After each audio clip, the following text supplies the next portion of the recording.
los dejo con uno de ellos. Bueno, en este punto surge una pregunta: ¿cuántos hombres fueron ejecutados?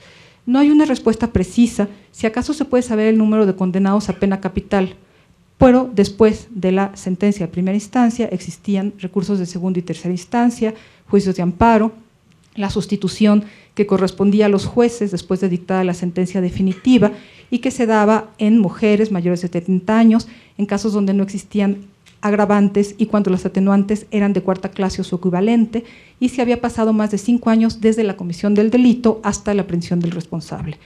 También procedía la conmutación que correspondía al Ejecutivo en ciertos casos, la amnistía que correspondía al Congreso y el indulto que correspondía al Ejecutivo. Si bien estos temas también han sido poco estudiados, hay algunos trabajos interesantes.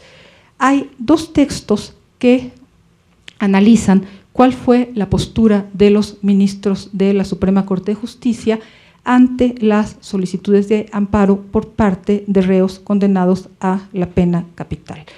Bueno, lo primero que encuentran es que se concedía una buena proporción de estos amparos. Entre 1870 y 1910 se dictaron 448 resoluciones, en 277 casos los amparos fueron negados, pero en 158 casos fueron concedidos. Otro asunto que marcan ambos autores: los ministros eran en su mayoría abolicionistas y por ello, cuando existía fundamento legal, solían conceder el amparo. Cuando el amparo se concedía, se votaba por unanimidad.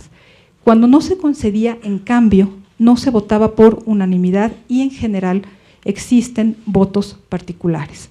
Hay muchos votos y muchos casos, solamente ya por cuestión de tiempo, y ya no me falta mucho, voy a mencionar un asunto que dio lugar a la división a votos particulares. Y un ejemplo, un juicio de 1881.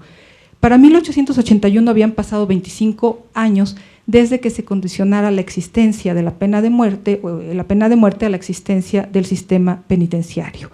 4 ministros concedieron el amparo considerando que el régimen penitenciario ya se había establecido o que en dado caso había pasado el tiempo necesario para esperar al establecimiento del sistema penitenciario.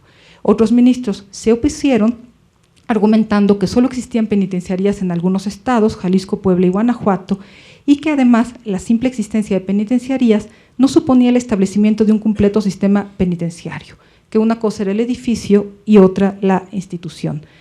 Esa fue la lógica de Vallarta, que en otra sentencia sostuvo: el amparo no es un medio de coacción para obligar a los poderes legislativo y ejecutivo a cumplir con sus deberes constitucionales. No toca al Poder Judicial juzgar si está o no vencido el plazo señalado para establecer el régimen penitenciario. Además, en 1880, en otra sentencia, había asegurado que sus opiniones doctrinarias podían expresarse dentro del Poder Legislativo o en un foro público, pero nunca dentro del judicial, cuya única función era interpretar al pie de la letra los artículos contenidos en la Constitución. Bueno, también hay un trabajo sobre los indultos concedidos por Porfirio Díaz para la época de la posrevolución. Resultan interesantes los argumentos que los reos esgrimían en las solicitudes de indulto. Una de ellas: recluido en la penitenciaría por el delito de homicidio calificado, siendo inocente, ante usted con el debido respeto le suplico por la gracia que le concede el ser presidente de esta noble nación y como hombre revolucionario, me sea perdonada la vida, pues he sido condenado por el Tribunal del Pueblo a la máxima pena sin que se haya respetado el proceso por parte de las autoridades judiciales. Bueno, en general lo que puedo decir es que, según varios testigos de la época, era una pena que se aplicaba poco. En 1898 Miguel Macedo y muchos años después, en 1933, José Ángel Ceniceros hablaron de una abolición en la práctica. El segundo afirmó que en la década de 1920 solo se habían ejecutado 4 o 5 condenados, solo habían sido ejecutados 4 o 5 condenados en todo el país. Bueno, ya lo último va a ser muy breve. En 1929 inician las aboliciones de la pena de muerte en los códigos, en los diferentes códigos de las entidades federativas. Tomo 1929 porque en esa fecha se expidió el Código del Distrito Federal, que abolió o la suprimió en la capital del país. No fue el primero fue Michoacán en 1924, pero bueno, los funerales, pero dado que mi exposición se ha centrado en el Distrito Federal, tomo esta fecha como corte.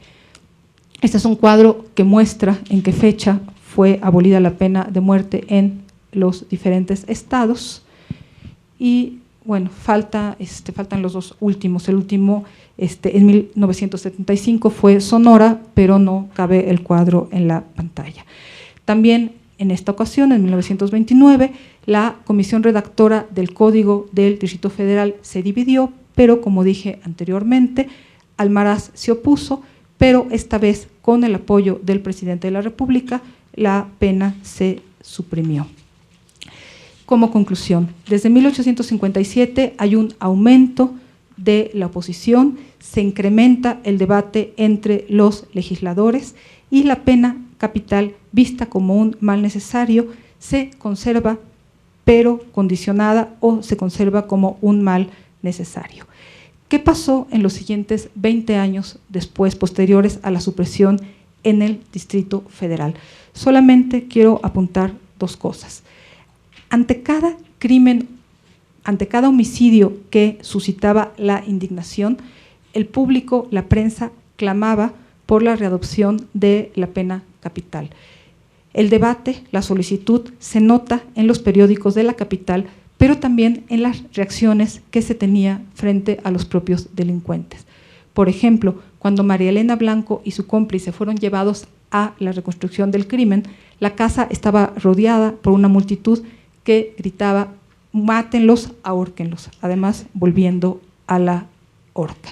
En estos primeros años, en dos casos, esta demanda correspondió con la aplicación de la ley fuga.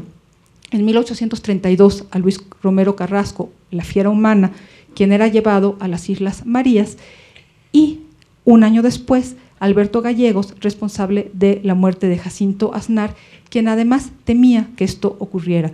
Cuando salía hacia las Islas Marías, le tomaron una foto, él pidió una copia, la dedicó al jefe de la policía y escribió: una foto de mi último día, pues quizá me asesinen mañana. Efectivamente, la ley fuga le fue aplicada. No hubo a partir de entonces otros criminales comunes que hayan sido muertos con la ley fuga, pero esto no significa que hayan terminado los debates. En 1942 se dio un amplio debate por la restauración de la pena capital, posteriormente o después de que se descubrieran los homicidios cometidos por Gregorio Cárdenas. Los debates, por supuesto, continuaron.